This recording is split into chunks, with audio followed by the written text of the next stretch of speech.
Hey everyone, welcome to 996 Howl for the uninitiated. This is an unedited YouTube vlog discussing everything Arizona Coyotes. Finally, seems like Christian Fischer is going to re-sign with the Coyotes on a 2-year deal. It's actually not even official yet at the signing of this video. However, Craig Morgan is reporting that he did in fact sign his qualifying offer. So let's get to it. I think the forward grouping is pretty much set for next season. The defense, as you can see, a lot of red here.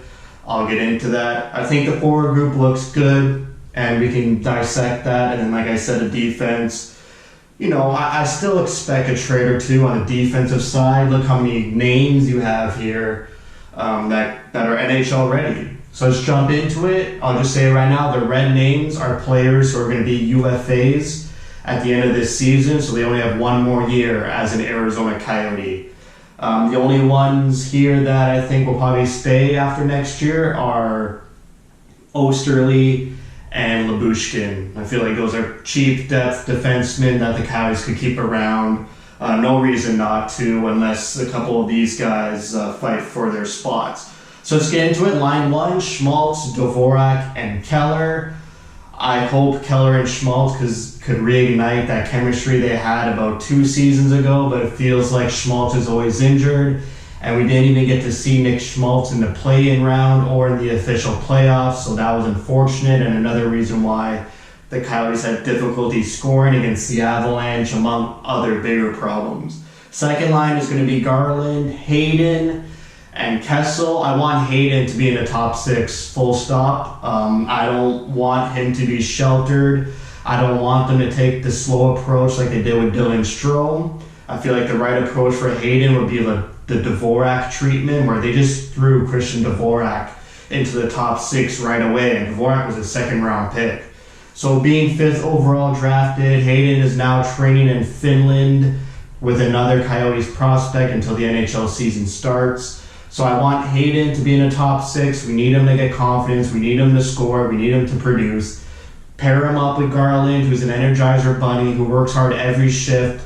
And hopefully that will get Kessel to start getting it going. Hayden and Kessel had a bit of a chemistry a little bit in the regular season. I'm just hoping with a young guy like Hayden and a hardworking player like Garland, maybe Kessel will get his feet moving and start producing as well. For the third line, I'm liking Krause, Stepan, and a new addition in Pitlick over Fischer. I feel like Pitlick is a bit more defensively responsible and can pocket in some goals. He's coming off back-to-back 8-goal seasons, and his career high for goals is 14, whereas Fischer's career high is 15. So maybe they're the same equally offensively, but I just feel like Pitlick has more to give offensively than Fischer. And I think pairing him with Stepan and then Krause, who's a big body guy who could pot in some goals too.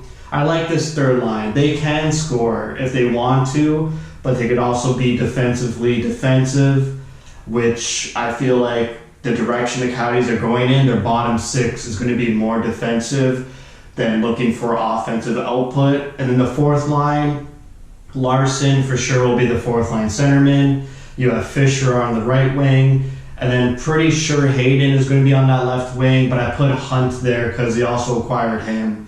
But I think Hunt is going to be a Tucson Roadrunner for most of the season. I feel like Hayden, Larson, and Fischer will probably be that fourth line. A bunch of huge guys on the wing and one of the best defensive forwards in the game rounding out that fourth line. So I'm liking this. I'm putting all the offense in the top 6. The third line can score, but Derek Stepan needs to be third line. That's all I want. I don't want to see Stepan in the top 6.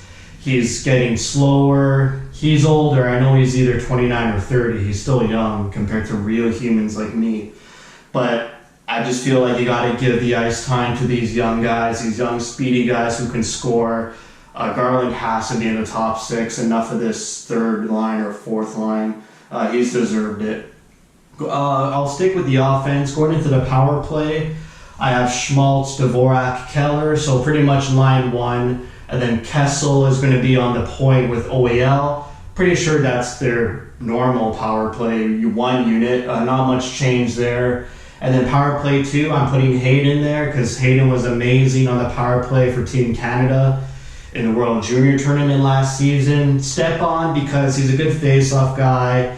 He has some offensive output in him. I'm not really sure who else I would put here just to be that face-off guy. I wouldn't put Hayden as a power play face-off guy. If he's good on face-offs, you can put Hayden and then Krause, who can go in front of the net and cause some havoc. So I can see that too. And then on defense, you have Goligoski and Chychrun, which is pretty much your second line power play unit anyway. And Garland is also on PP2 instead of PP1. I just feel like Garland could produce wherever. And I feel like I like to use Garland as someone to push other guys. And I want chemistry with Garland and Hayden. If Hayden can get that tenacity and drive that Garland has, if that rubs off on Hayden, that would be really good for the Coyotes in the future. That's why I keep pairing Hayden with Garland, just to get Garland's good habits to rub off on Hayden when he starts his first official NHL season as a regular. Going to defense, we have Oliver Ekman-Larsson and Demers for the time being. Goligoski, Chychrun, Hammer, Hjalmarsson, Lyubushkin and Hjalmarsson I feel like will rotate in and out. Bit of a load management for Hjalmarsson. I feel like Hjalmarsson's a bit too old, but he still does tremendous work on the PK and blocking shots. So if it's a back-to-back, and this next season is going to be a very condensed schedule, so I feel like rotating in Lyubushkin and Hjalmarsson, they play the same style. That'll probably be what happened. And then they're pairing with Osterley and then new rookie defenseman in Soderstrom. There's way too many defensemen right here. And they're all signed to contracts that are NHL contracts. You got Capobianco and Gross. So I'm expecting a trade here. And Demers, Goligoski, they make a lot of money. In particular, Goligoski makes about $5 million. So if the ownership wants to cut some costs and some salary, I mean, Goligoski is the perfect candidate. I feel like Capobianco and Gross could replace Goligoski, even put Soderstrom with Chychrun, because that's going to be a future top-line pairing as Oliver Ekman-Larsson starts to get old. So, I mean, trade away Goligoski, get whatever you can, shed some salaries, some costs, put Soderstrom in that second pairing with Chychrun, and then have a defensive third pairing in Hjalmarsson, Lyubushkin, and Osterley. I can see that working as well. The extra forwards are Chaput, Braden Burke, and Pete Pedersen. I don't think all of them are going to make the roster. They're going to be extras in case of injuries. I don't trust Chaput to be fourth-line center. I feel like they did a great job getting Johan Larsson instead of relying on Chaput for the fourth-line centerman. And Braden Burke's a bit of a younger guy who's got a lot of give. He plays on the wing, so maybe he'll push in if one of these wingers gets injured. Going with the PK, let's finish off with the goalies. Kemper and Ranta and Hill are your three goalies.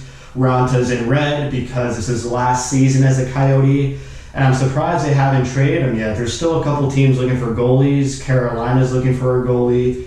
I'm surprised Edmonton's stuck with Mike Smith. But, they could trade Ranta, shed some salary. Pretty sure he makes $4.5 million. And Hill's ready. You have Prosvetov in Tucson as well. So if Hill becomes the backup for Kemper, I'm confident in Hill being backup. And then Prosvetov's pretty good. He had great American League numbers last year. Going into the PK, PK is whatever. You can't really have much arguments here. I have Stepan and Pitlick continuing their third-line chemistry. And then Ekman-Larsson and Hjalmarsson as your first penalty kill defenseman. Hjalmarsson is one of the best defensemen on the PK in the league, so you got to keep him first unit. And then PK number 2, you got the new centerman in Larsson and Christian Dvorak to add some offensive spice. But these are two wonderfully defensive defensemen who could win critical draws. And I like having two centermen on a PK in case one gets thrown out. You have another centerman in the ready to take that face off. And then Osterley and Demers. Not sure about Demers, but I don't know who else plays penalty kill for the Yotes. I don't trust Goligoski on the PK. Chychrun maybe. But usually Jomerson and Ekman Larson play about a minute and a half of the PK, and then the last 40 seconds or 30 seconds can go either way. But Osterley's pretty good. I liked him in the play-ins and the playoffs. So I like him as a penalty kill number 2. So that's it. Not much else to say. I'm expecting a defensive trade. It's just so obvious that you have a lot of NHL-ready guys, Soderstrom, Capobianco, and Gross. They could push into this, and there's too many contracts right here. So Goligoski seems like the obvious one. Demers, there was talks with Philadelphia that he might get traded. I'm okay with Demers getting traded too. I know Soderstrom's going to get a big look in the NHL this next season. And Capobianco and Gross, they've been waiting a long time to crack this lineup, and I feel like they're going to crack it this year. So Bill Armstrong should be looking at his defense. I mean, I'm just putting this on the board right now. I'm sure the general manager's job is to do this exact same thing, and I'm sure he's seeing the problem he has too. It's not really a problem. It's a good problem to have. But he could shed some salary, and it won't affect really the direction of the Coyotes much. So that's it for me. Thank you for watching, and thank you for your support.